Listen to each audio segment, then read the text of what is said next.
Kasado na ang unang state visit ni Pangulong Bongbong Marcos sa Japan ngayong araw. Para sa detalye, live mula sa Tokyo, magbabalita si Maricel Halili. Mase, anong oras ba inaasahang darating dyan sa Japan si Pangulong Bongbong Marcos?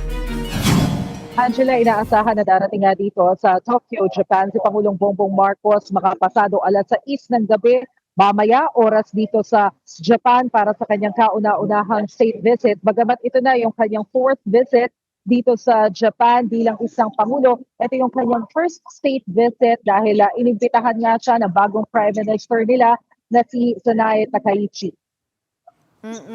So since ito nga yung magiging unang state visit ni PBBM sa Tokyo, Maseno, saan si sentro yung magiging meeting niya kay Japanese Prime Minister Sanae Takaichi?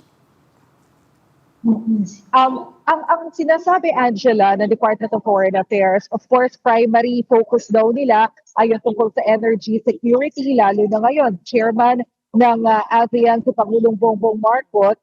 Titingnan nila kung ano yung mga benefits na makukuha, hindi lamang ng Pilipinas, kundi ng buong ASEAN region. Bukod dyan sa energy security, energy supply, pag-uusapan din, inaasahan yung tungkol sa defense cooperation, lalo na ngayon na mukhang nag-improve yung level ng Japan dahil dati nga ay observer lamang sila doon sa ating balikatan exercises, pero ngayon ay nakikita yung kanilang participation. Nariyan din yung issue ng maritime security, so posibleng matalakay din yung tungkol sa West Philippine Sea and yung mga tungkol din sa mga economic issues sa pagitan ng Pilipinas at ng Japan. Angela? Okay, so meron din bang plano ang Pangulo at ang kanyang First Lady kasama na bumisita sa Filipino community dyan sa Japan? Oo, Angela. Actually, mamayang gabi, pagdating nila dito sa Tokyo, ang una sa kanilang agenda ay yung pagbisita sa Filipino community dito. Tinataya daw kasi na nasa more than 340,000 yung mga Filipinos na naririto sa Japan ngayon.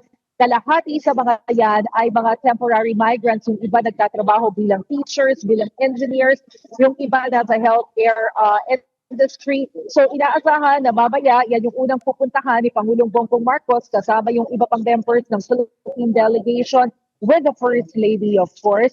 And bukod dyan, meron din tayong inaantabayanan na posible daw harapin ni Pangulong Marcos na business groups sa mga susunod na araw.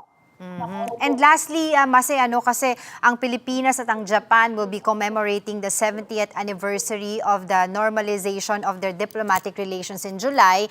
Meron din ba sila mga pag-uusap tungkol dito o mga gagawin para mas pagtibayin pa itong relasyon na ito ng Pilipinas at ang Japan? Ang alam natin, Angela, merong nakaschedule si Pangulong Bongbong Marcos kasama si First Lady na pagbisita sa Imperial Palace. And dyan, haharapin niya ang Empress at Emperor ng Japan para magbigay ng courtesy call, ng state call actually.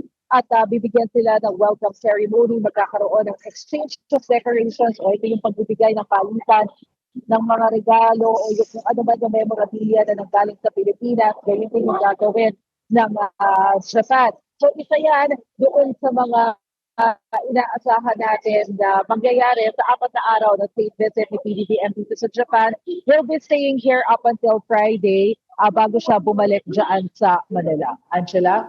Alright, maraming salamat, Maricel Halili.